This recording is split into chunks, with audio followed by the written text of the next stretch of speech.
Welcome to the One for the Road podcast. My name is Mr. K. Alongside me, as always, is C Squared, tonight's topic. We thought we'd sit down and talk about some aspects of over the last 100 years of animation.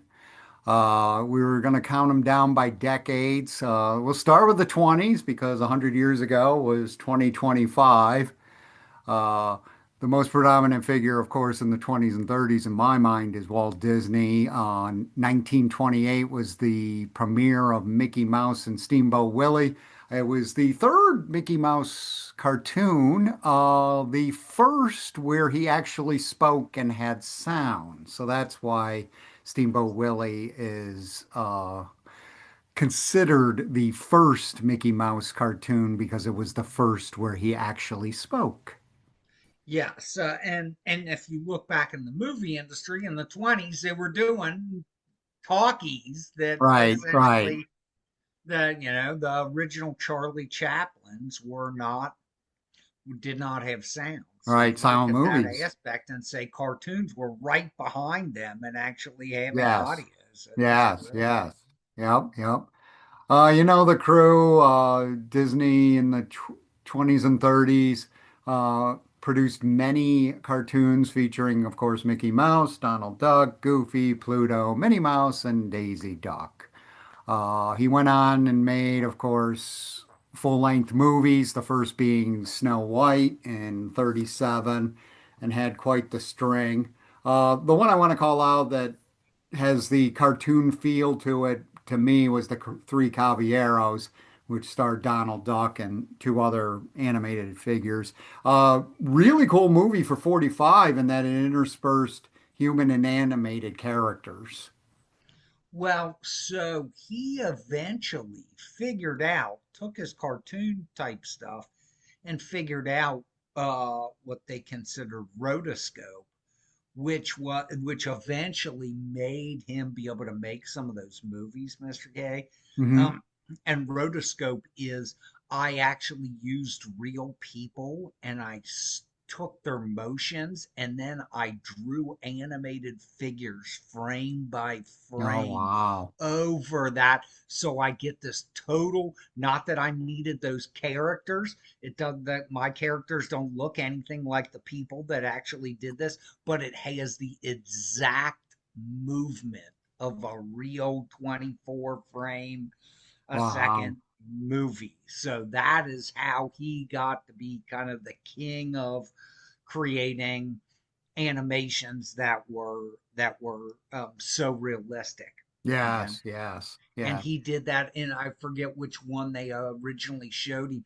It actually wasn't a person, it was actually a horse, and he Oh, did wow. video of a horse running and then animated a horse over the top of the thing and it was like considered amazing at the time that Wow. you could do an animation because it was basically a frame by frame re reconstruction of a horse actually running through a field. Wow. Yeah, yeah. Yeah. I mean, he was the first one I ever saw that did the interspersed of human and animated characters. I mean, Mary Poppins and the list goes on, but yeah, quite phenomenal. And 45 was the first time I known that he did that. Moving on, I would say the decade of the 40s and the 50s was dominated by Warner Brothers. Bugs Bunny made his first appearance in the late 30s, really capitalized and made they made hundreds of cartoons with Bugs Bunny in them from 1940 to 1964. The names like Tex Avery did some of the first ones, and then Chuck Jones and Friz Freeling. The crew, Bugs Bunny, Daffy Duck, Yeah. Porky Pig, Elmer Fudd, and Yosemite Yeah. Sam. And oh, dude, you forgot Wile E. Coyote. Oh, he's down further because he came later in 49. Yes. Okay, man. I'll talk about it now. Yeah, Roadrunner and Wiley. Resident genius, somewhere Yes. that I've connected with all my life. I consider Roadrunner and Wile E. Coyote separate but in the family. I never saw Roadrunner, Wile E. Coyote, and Bugs Bunny and all the other guys together. And I wrote, the Roadrunner cartoons introduced us to the Acme Company. The Acme and Resident Genius Yeah, somehow connect with me on a whole different level. yes, yeah. They, Of course, in the 40s was Woody Woodpecker, made out of what was it, the Lawn Studio and Universal? I actually don't know, but it's funny that you Hmm. bring that up, Mr. K, because I actually went to art school for a year, Oh, wow. and there was an older gentleman named Kip.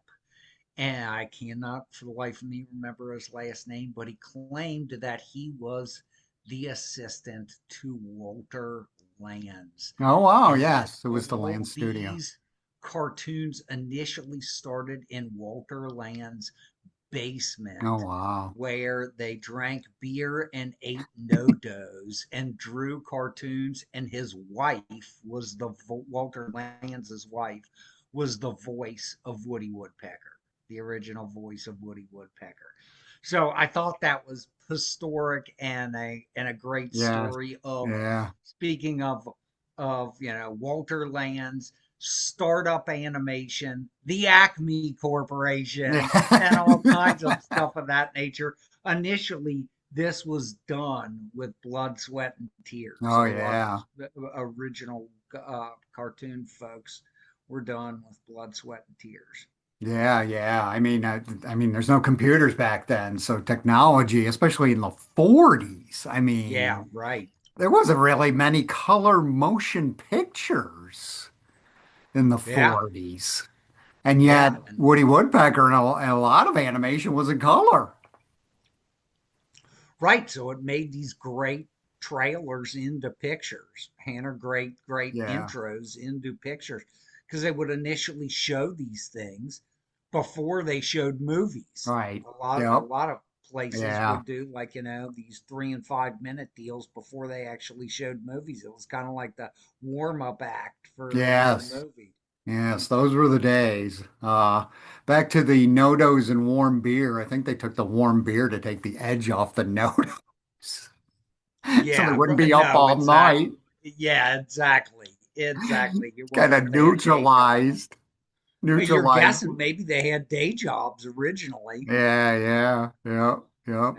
It's like, All right, let's move to the 60s and 70s. And when I think 60s and 70s, I think those decades were dominated by William Hanna and Joseph Barbera, also known as Hanna-Barbera.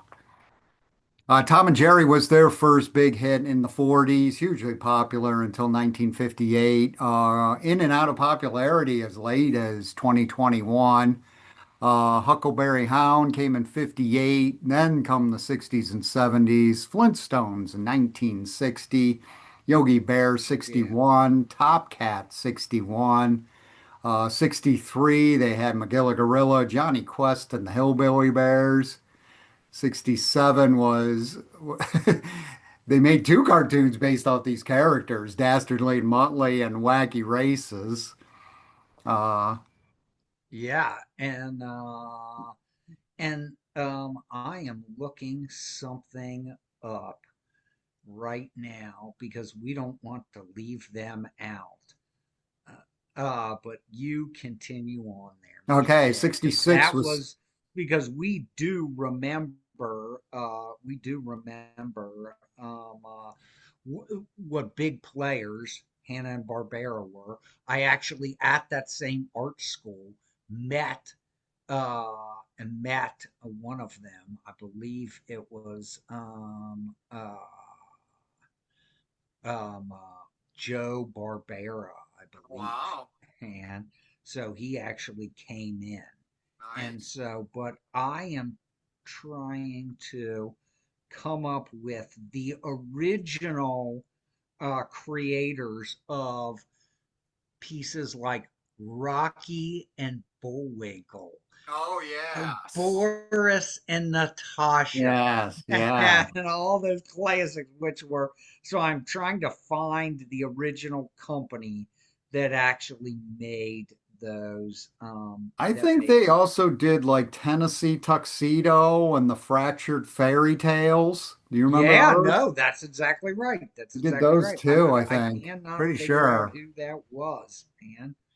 But what studio that was. But those were also quite fabulous. Tennessee Yeah. Tuxedo. Yeah, right. No, exactly. That's I'm trying to what was the kid's name that was real smart and the dog?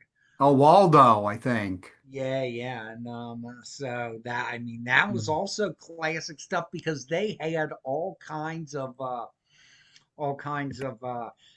hidden adult Yes. type of innuendos inside their cartoons. And but so I Yeah. did not want to leave them out. Yeah. Saturday mornings in the 60s, CBS. I'm not sure what studio that was Yeah, from. see, I it eludes me But too. yeah, definitely the 60s. They and so you look at that aspect, and it was really them, Hanna-Barbera.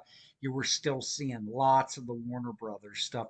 Hanna-Barbera took off and then started to do stuff in the late 60s, which kind of like turned the corner, like Yes. Scooby-Doo. Scooby-Doo, And 69. let's see, Josie and the Yep. Pussycat. Yep. I got them And down. that I mean that stuff was good, turned the corner to be less of like comical character animations to more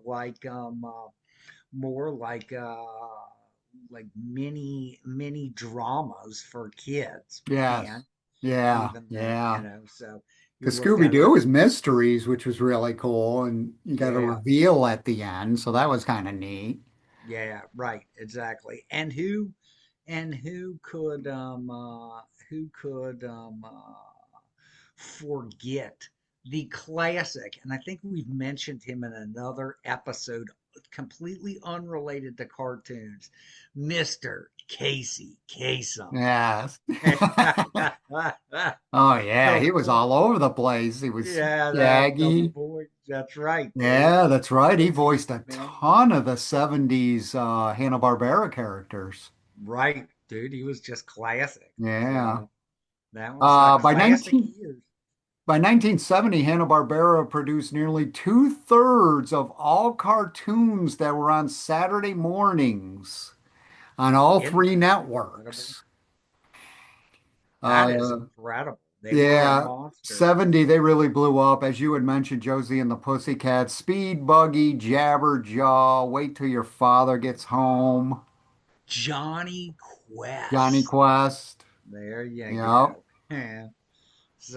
So you look at that and say they just blew up, had a connection to the fine Cincinnati amusement park, yep, Kings Island, and yes, that's right. just beautiful stuff in the Yep, 60s and 70s from Hanna-Barbera. yep. They even brought back Popeye and Casper in the 70s. Oh, there you are.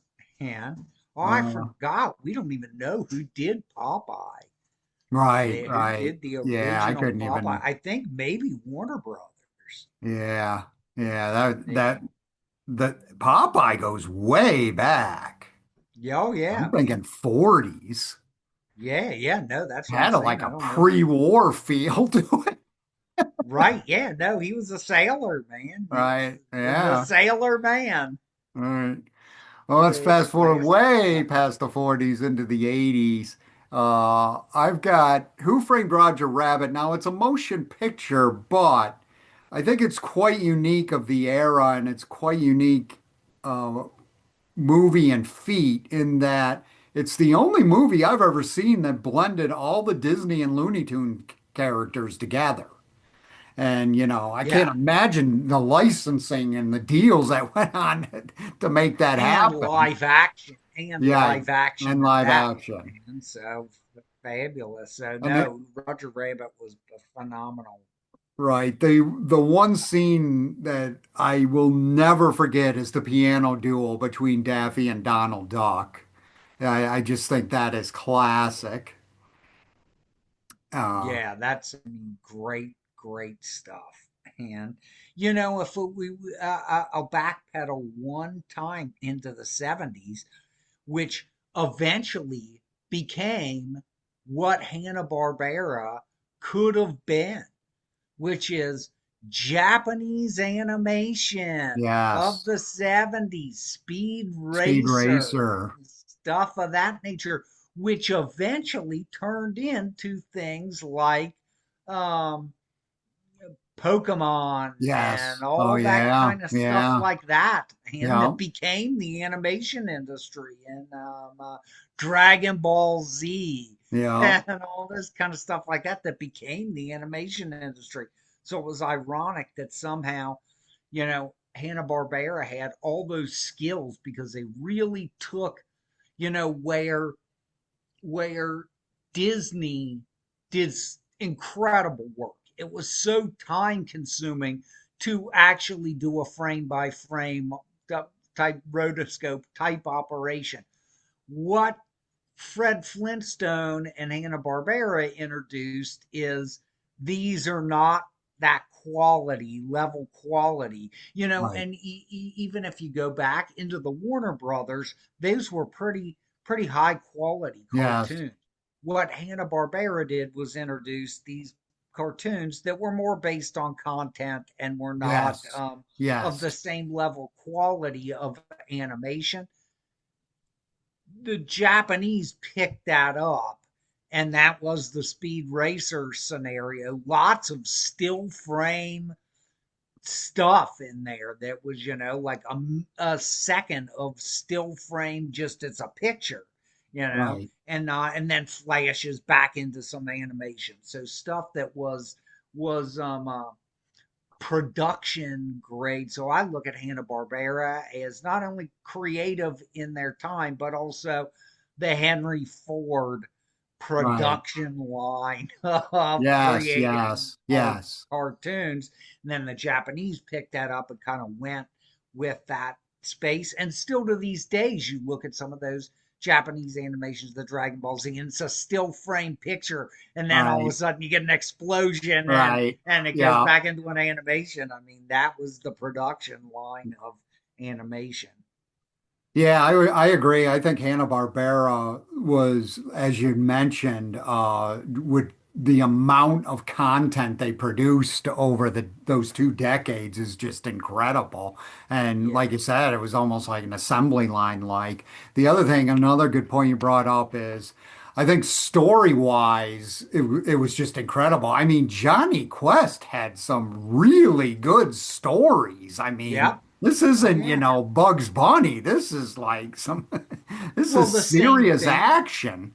Well, this is the same thing with Speed Racer, and Yes. kids love that Yeah. scenario of, oh, this is like a drama, Right. It's a man. This is story. not just a Yeah. cartoon. This is a story. It's a drama. I'm riveted by the story and the drama aspect. Yeah, that's a good point you bring up Speed Racer because Speed Racer is globally a phenomenon. I mean, when it's huge in Japan, then it makes its way over to us and it's huge. I mean, Yeah. that was definitely unique for its Well, and time. and then again, that those animation studios take over animation in the mid from the mid '80s to the current point, and Right. they own Oh, yes, yes, animation yes. that using that those scenarios because they were able to develop you know um, uh, uh, storylines and characters that Yes. kids related to and turned into like $1 billion card game things Yes. and all kinds of stuff like that. They became, the next phenomenon.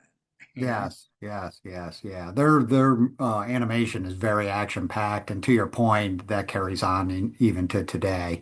So let me run you down a quick rundown of the top 10 cartoons in the 80s and just render a 1 or 2 word opinion C squared on these. This, except for one, and I know one you're probably going to say, oh, I and I might am miss going to a make it few, fun of. but the Smurfs. The last, there you go. Number one, the last bastion of Hanna-Barbera, the Smurfs, Yes, and of early 80s. Well, classic 80s. cartoons. And for the super rich person in New York who bought all the entire Smurf ride from Kings Island and assembled it on a skyscraper in Mm. Manhattan, Oh, you wow. I didn't should know that. you should at least send us some pictures of that Right. in an operational fashion. We will put it on the podcast. Right. So you like the Smurfs? Yeah, it was the last bastion of Yeah, Hanna-Barbera. that's It true. really fell apart after the Smurfs. Yeah, that's true. That's true. This one I liked was Spider-Man and His Amazing Friends. I liked that one. This is the Yeah. only one I liked from this list. He-Man and the Masters of the Universe. Yeah, okay, there you are. Yeah. Inspector Gadget. I kind of liked Inspector He Gadget. was okay. Transformers. They really did kind of get there was their play into that whole Japanese market. So good Yes, for that's them, true. man. And I mean, the movies later on, decades later, Yeah. I mean, I like the live action movies. Oh Uh, yeah, yeah. But and I mean again, that was for me, the 80s I'm in college. So I'm not, waking up yeah. at 7 a.m. like I used to and watching Saturday morning cartoons. And as you can see, I think the quality fell off a bit. G.I. Joe and A Real American Hero was Okay. popular in 85. Thundercats. Yeah. And then people love them. I don't get it. Teenage Mutant Ninja Turtles. Yeah, that's okay. There's another. You just gotta you just gotta look at what hit people as kind of like a fad or something that seems iconic to them. Right. And I have to admit, the Ninja Turtles were I became iconic. Yes, And yes, it I will was admit like that. And I mean, so they've you made look at movies and they keep coming back. And even young people in different decades are drawn to them. DuckTales. And last, and I kind of like this one, Garfield. there you are. Yeah. And I like Garfield because what they did was he started as a comic, really like the Sunday comics and even the weekly comics in the Yeah, yeah, newspapers. yeah. And I always Yep. thought it was pretty funny there. And then they just translated it into Yeah. Saturday morning. But I'll tell you, Yeah. the non-animated person I watched a lot on Saturday mornings in the 80s was Pee Wee. Pee Wee Herman at his show. Another true icon, Right. icon, and even after his unfortunate Yes. fall from glory, he was in Buffy the Vampire Yeah. Slayer Yeah. fairly regularly. Everybody loves The guy was Raymond. great, man. Yeah, a couple movies. Couple movies, his Batman. He was in A-list. Batman, the second Batman Yeah. movie. So, so you look at that. I think we're ready to make the transition there, Mr. K, into what became, and I will set that stage. So the Flintstones, Hanna-Barbera with the Flintstones created the first cartoon that had adult humor in it Yes. because it was based off the Honeymoons. Yes. Then essentially there is a large gap in adult humor, and adult Yes. humor gets a little bit rougher. Yes. And then you come up with things like The Simpsons. Yes. Yes. Very good And Beavis segue. Butthead and South Park and Yes. all those other things. But The So I put Simpsons the became, 90s were dominated by The Simpsons and South Park, and they're still on. So yeah, right, that's why they're exactly. dominant. They're still I would say on. The Simpsons And is quite possibly could end up being the longest running yes, it TV is. show ever produced. Yeah. And Yeah, to your point, Flintstones was the first primetime aired cartoon. And then, yeah, we had a gap for a while. Nothing really took off until The Simpsons. The Simpsons are on season 38 Isn't that unbelievable? That's with insane. no break. With no break. First That premiered is, on the Tracy Ullman Show. there you are. I remember that. Yeah, Matt Groening's creation became a huge success, still running to this day. Uh, First animated program in Fox's history to place in the top 30. Matter of fact, first Fox program to place in the top 30 in the ratings. Isn't that And unbelievable? arguably, The Simpsons carried Fox. Remember those days when Yep. it was the Oh, big yeah. three and Fox came along and Married with Yeah. Children and they're knocking on the door? The Simpsons blew it open. Yeah. Yeah. Right. No, exactly. And I can remember uh they also brought in characters that were essentially iconic in the fact that God rest his soul, who was the mayor for a while. Adam West. Adam West and was the mayor for a while. That is classic, Yes. man. That's Yeah. right. Yeah. Adam West, yeah, quite the crew. Homer, Marge, Bart, Lisa, Maggie, Mr. Burns, Smithers, Mr. Krusty the Burns. Clown, Slideshow Bob, Barney, and Moe, to name a few of the iconic characters, along with Adam West as the mayor. Yeah, No, and so, well, when go you ahead. talk about Sideshow Bob, that actually is, I swear, pulled from a book from Hmm. the now the name Sideshow Bob is not in there, but pulled from a book called Something Wicked That Way Come. Oh, Ray Bradbury. Ray Bradbury book from the Huh. 50s where Yeah, Sideshow I Bob read is that. this sleazy That's carnival right. junkie, man, and that's kind of what Something Huh. Wicked is this way comes. It's Yes, that's right. I about a forgot about traveling that. carnival and weird things happen when the Yeah. carnival rolls into Yes. town, man. One fact about The Simpsons, Conan O'Brien and comedian Dana Gould wrote on The Simpsons for quite a while. They had quite the crew of famous ex-writers, and their current writing staff is quite good. Uh, and iconic for some of their Halloween episodes.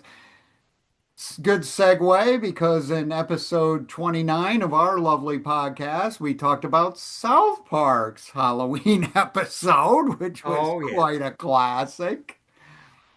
South Park is the brainchild of Matt Stone and Trey Parker. This wildly satirical animated series has been on TV for 28 seasons. Wow, I had no idea they were on that long either. That's classic. The other thing, Because it's just continual hilarity, and yes, yes. everybody has a great sense of humor. And like The Simpsons, arguably, South Park kept Comedy Central alive. It's one Yeah. of the highest rated shows on Comedy Central, and Yeah, every year after absolutely. year. Because I will tell you, it's funny that you cross over into the comedy aspect, Mr. K, because the cartoons are some of the funniest things on, and Right. they actually get away with stuff Yes. that real comedians and movies can no longer get away with without being criticized for being not politically correct or Right.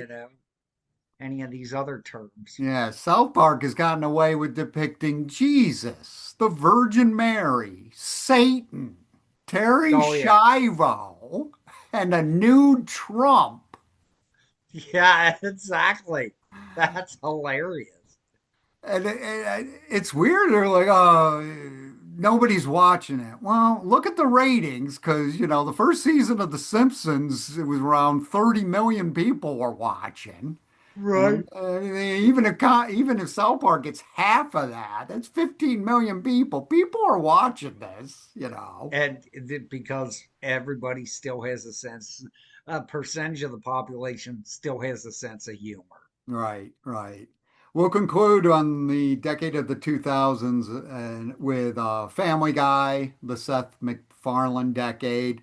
Yeah, Uh, First airing was 1999, but it's still on the air. It took a 3-year hiatus. I think Seth went to make movies, but it's entering its 24th season. Seth nice. MacFarlane not only created the series, but he voices numerous characters, including the lead Peter Griffin and the and the baby Stewie. Uh, Stewie. Similar There to were The some Simpsons. classic episodes there, man. Yes, yes, I very can recall classic. when uh, uh, Brian the dog owed Yes, Stewie Brian the money, and dog. Stewie cornered him in the bathroom and beat him with a towel rod. Yeah, they have quite the crew. Peter, Lois, Chris, Megs, Stewie, Brian the dog, Quagmire, Cleveland, and Joe. Right. Uh, it's base similar to The Simpsons, but there's some noticeable difference. One is fast, random shock humor, cutaway gags every few seconds. Yeah. Plot's probably secondary to jokes, just a lot of rapid fire jokes. Yeah. Uh, Sets apart Family Guy. So we'll end with a quick trivia question. I will be amazed if you get this. C squared. Okay. I got the What thinking does cap Seth on. MacFarlane and David Byrne have in common? I don't know, but I am going to guess Seth MacFarlane and David Byrne.